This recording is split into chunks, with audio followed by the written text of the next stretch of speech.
The Mountain West releases a fiery statement regarding a joint status report that was filed between the two conferences, the Mountain West and the Pac-12. Also, we have details on a possible Mountain West media deal. What does this mean for the Mountain West versus the Pac-12? I'm going to break it down for you. This is the Let's Run podcast.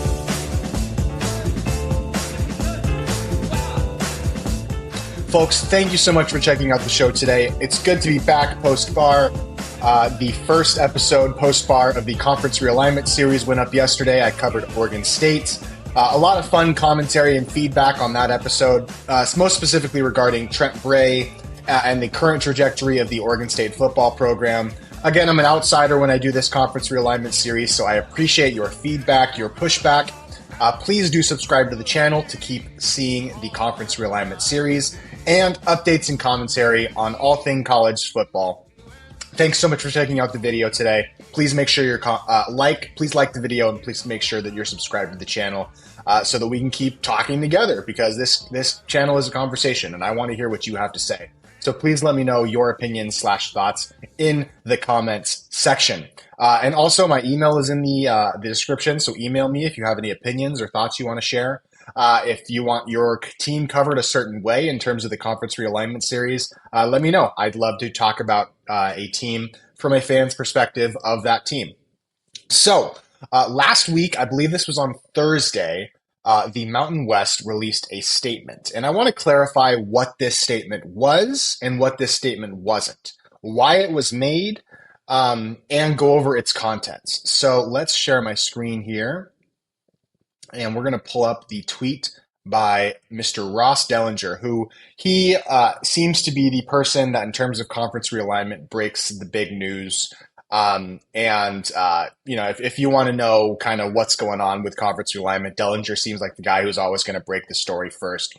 The 5 Mountain West departing schools made a filing in the suit brought over their exit fees. I believe that this filing was an amended complaint.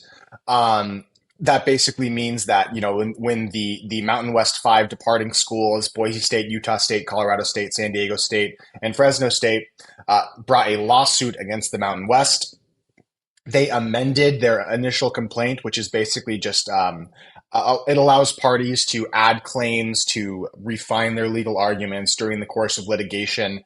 And so long as, the changes that they're making are about the same common operative nucleus fact, you are allowed to amend complaints. And so even though the lawsuit was filed a long time ago. So I have not read the amended complaint yet. I do not think that the actual new filing made by the Mountain West departing schools has been made public yet, although it will be soon. But the Mountain West filed a status report, and a status report essentially, what it is, because I've seen a lot of people, kind of get frustrated with the Mountain West for even making a statement like this, saying like, why is this necessary? Why, 2 weeks before the season is this, why is this needed? Why would you make a statement like this? And what this statement is specifically is a joint status report was filed. Now, what does that mean?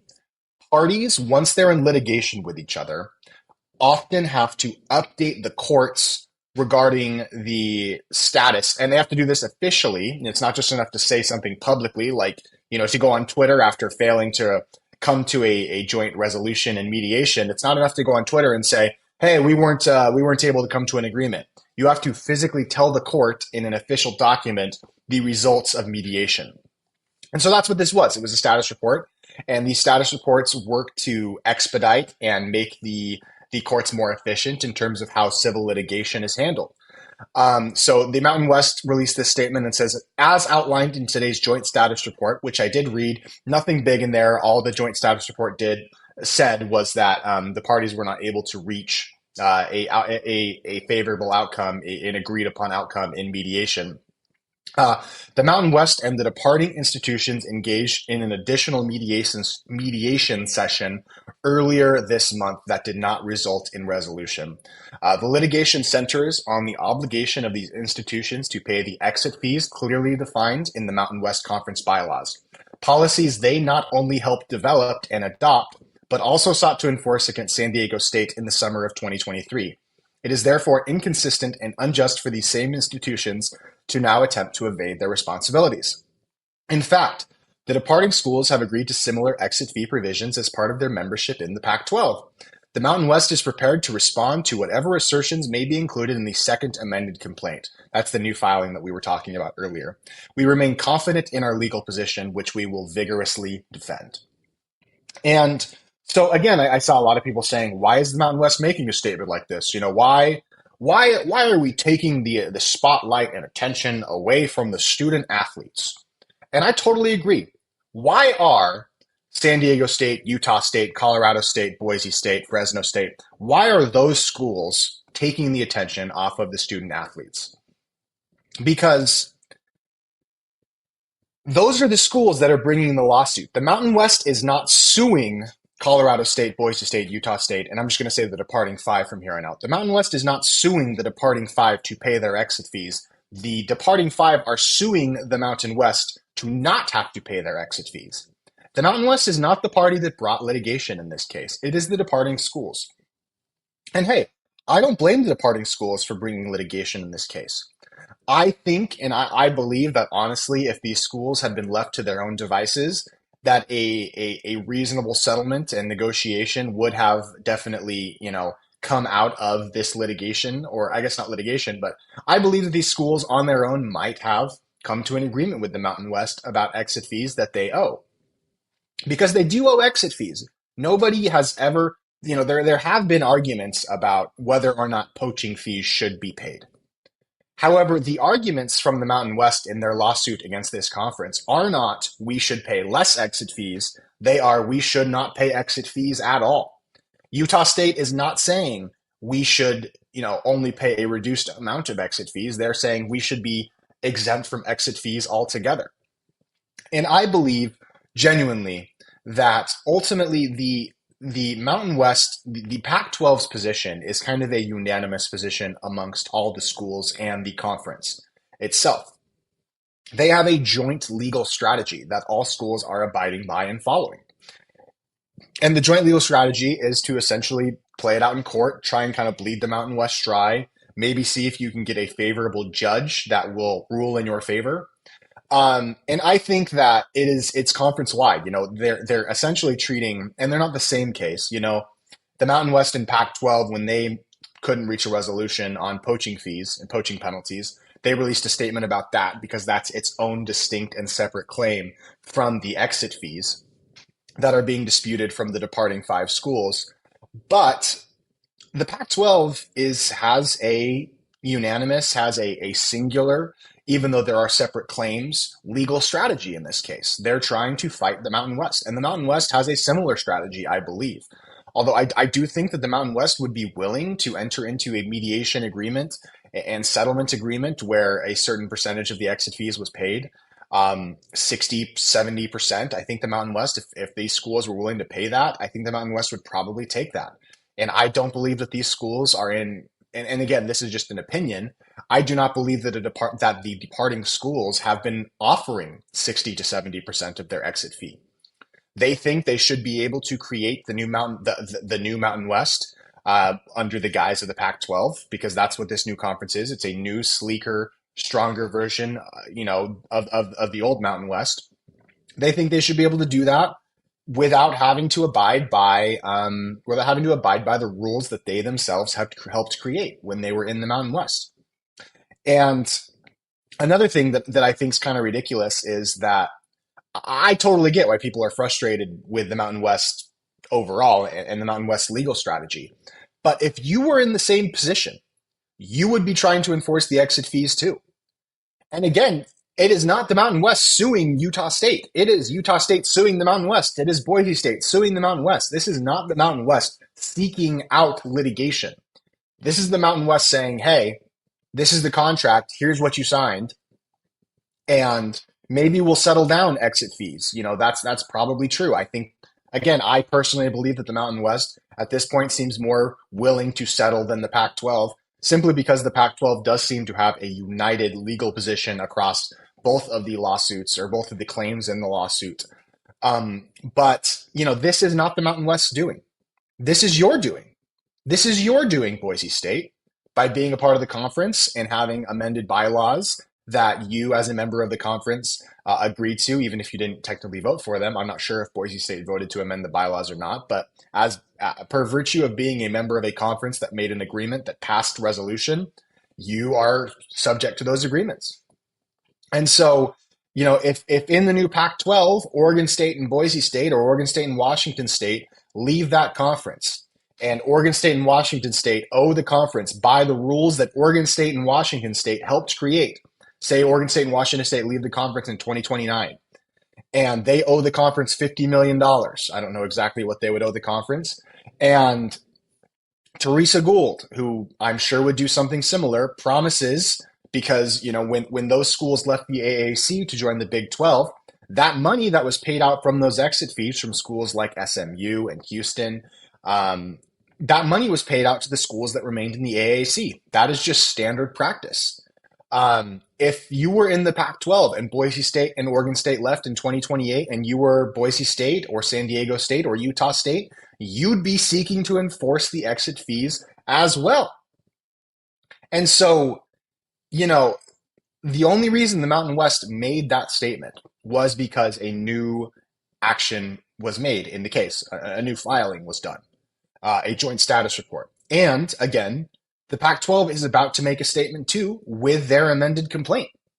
And so, why should the Mountain West have to sit back and let the Pac-12 make statements and amend complaints and make filings without making filings themselves? And again, this is them reporting on a filing that they made. This is standard course of business. Every time in a college sports lawsuit where a party makes a filing like this, it has been the standard course of practice for that party to make a statement about it. That's just how things have gone. The Mountain West is just doing exactly what every other party has always done in terms of college sports litigation. And so, I as a person who wanted UNLV to lead the Mountain West, obviously I want the Mountain West to try and enforce these exit fees and poaching penalties. I think they should. And again, it is the onus of the Pac-12 schools, of the departing five, and then of Oregon State and Washington State. They're the ones bringing the lawsuits. They're the ones trying to bring litigation into college sports, not the Mountain West. It is not the Mountain West doing that. It's the Pac-12 doing that. And the Mountain West, the Pac-12 obviously delivered a really tough blow to the Mountain West in terms of its level of kind of competition that it can put forward. But what the Mountain West has with these legal documents that every party involved in this litigation signed into without duress, and even if the contracts were not always favorable to the parties whom signed them, the Mountain West had no part in creating the conditions which made the signing of them necessary in the first place. It's not like the Mountain West made the old Pac-12 dissolve. So, every conference and every school has its own tools to try and survive in terms of college sports litigation. And the Mountain West has a mechanism with these exit and poaching fees that will essentially make it so that a school like UNLV and a school like Air Force makes more money, it is better off financially staying in the Mountain West and receiving these exit and poaching fees over the next 5-year period than if they had joined the Pac-12. That is the mechanism. UNLV would be poorer from joining the Pac-12 than from staying in the Mountain West. The Pac-12 would be the poor option. It's the poor man's option. It's the poverty option for UNLV because, or at least it's that for in UNLV's eyes, because they'd be getting more money by staying in the Mountain West. And the Pac-12, I keep saying we're going to put up hypothetical college football playoff banners in my house because Pac-12 talks a lot like they've already earned all of the college football playoff banners from 2026 to 2031, when in reality, those do have to be won on the field. And outside of Boise State, who will every single year, and rightly so, control their own destiny to the college football playoff, every other school in the Pac-12 is going to be not favored, not going to get that benefit of the doubt. So, you know, the Mountain West is doing what it can. And the Mountain West is not the one bringing lawsuits against the Pac 12. It's the Pac 12 bringing lawsuits against the Mountain West. And I do not fault the Pac 12 schools for bringing those lawsuits. They are simply looking out for their best interest. They're following the advice and counsel of the conference that they're in. And it's a fight and battle to the death. Can the Mountain West enforce the agreements that all these parties agreed to make it so that its schools are in better financial positions than the schools over the next 5 year period? Because essentially that's all this means. The only 5 year period that matters in college sports is the next 5 years, at least in the current climate. 2033, 2034, none of that is worth factoring in right now in the realm of college sports because nobody knows what college sports are going to look like in 2023, 2033, 2034. So, the goal is for Mountain West schools and then Mountain West as a conference to go to a school like Utah State and said, why did you choose the option that made you poorer in 2032? That's their goal. That's what the Mountain West is trying to do. They have legal mechanisms to attempt to do that. The exit fees, I get that there's merit behind the poaching fees and the poaching penalties. I think that could really go either way. I would slightly favor the Pac 12 in that, but I just don't think you want to go to court over exit fees. And the Pac 12 is trying to play chicken with the Mountain West. And, as a person who, despite their best wishes, is in the Mountain West Conference, I hope that the Mountain West plays chicken with the Pac 12 because I think that the Mountain West has a decent chance of winning. But we just don't know. We don't know what the judge is going to be like. Also today, we got, just to kind of close this video out, also today, there was some rumors. There was a source specifically, not somebody that talks to me, but there was a source putting details out about the Mountain West media deal. The floor of retaining that $3.5 million per year number for the Mountain West media deal apparently is secure. They will get at least what they're getting right now at the $3.5 billion annual number. Somebody was saying that the Mountain West was trying to get a similar, almost identical deal to the Pac-12. Don't think they're going to be able to pull that off. Again, the Pac-12 just has some better brands. It has better basketball. But, there was thoughts that the Mountain West could get, 4.5 or $5 million per school. That was the rumor that had been going around. And if the Pac-12 schools are getting essentially $7 million per year post the amount that it costs, the Pac-12 schools to produce a section of their own games, and the Mountain West schools are getting 4.5, and the poaching and the exit fee lawsuits go well for the Mountain West, which I think there's a chance that they will. I mean, I don't know that they will, but there's a chance that they will. Financially, the schools that join the new Pac-12 are going to be in a rough spot compared to the schools that remained in the new Mountain West. That's just a fact. Again, I don't control the judge. The judge may completely disagree with me. And again, I think that the poaching penalties generally, I think they're a bit steep for the actual cost in terms of how much they are, penalizing the lack of good. There's so many nuances and details to this lawsuit that I really feel like I've thought about writing a motion to dismiss or writing the Mountain West motion because we don't have access to the motion to dismiss as of right now, just to kind of put out what the Mountain West legal arguments are, because I think they're stronger than people think that they are. Uh, People say that the poaching and the poaching penalties are anti-competitive. Think about payday. Just I'll briefly go into this before I close out the video. Think about payday loans. We allow payday lenders in this country. People, single moms that are struggling with their grocery bills, we allow them to go to payday lenders and get banks with 60, 70, 80, 90, 100% interest rates. And why do we allow that in this country? That seems pretty anti-competitive to me. Well, in this country, a part of competition is a party being willing and able to leverage their negotiating power. If Robert Downey Jr. goes to Marvel and says, hey, you guys have really been struggling. Thunderbolts kind of bombed. Fantastic Four underperforming. Captain America 4 kind of bombed. Pay me $400 million to come back as Dr. Doom, and to come back to the Marvel Cinematic Universe. That really restricts that $400 million price tag. Doesn't that really restrict Marvel's abilities to make movies? I mean, doesn't that seem kind of unfair? Doesn't that seem kind of anti-competitive for one actor to be paid that much? Why is that fair? That seems like antitrust to me. When in reality, Robert Downey Jr. played no part in Marvel starting to struggle. And Robert Downey Jr. is simply saying, hey, this is how much I'm worth. This is how much you're going to pay me.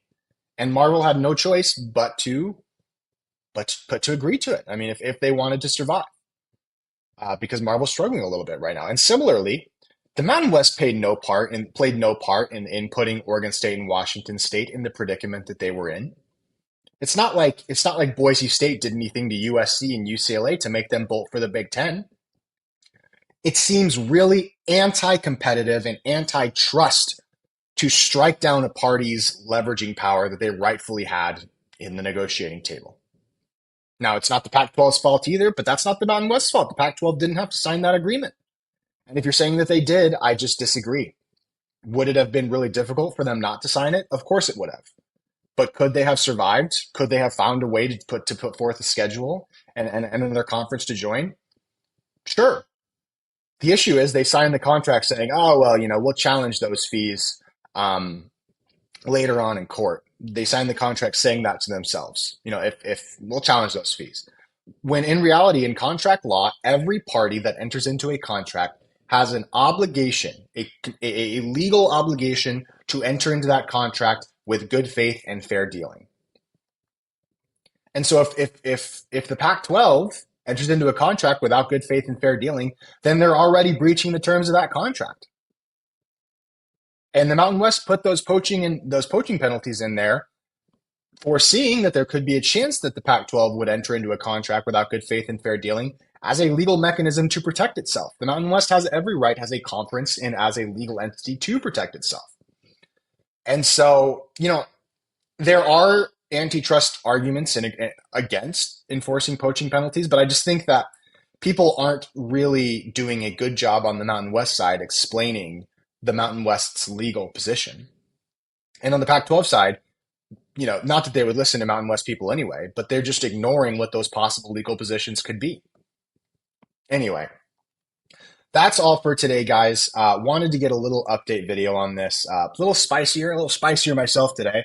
Excited tomorrow to get up the Memphis episode of the conference realignment series. If you disagree with me, think that I'm full of crap, believe it or not, I will read the comments and I will apply what you said. If I find it persuasive, which I will genuinely read it with the intent to see if there is anything persuasive in whatever you comment. Let me know your thoughts. I appreciate you guys checking out the channel. Please, again, make sure you're subscribed to the channel, like the video, and let's run.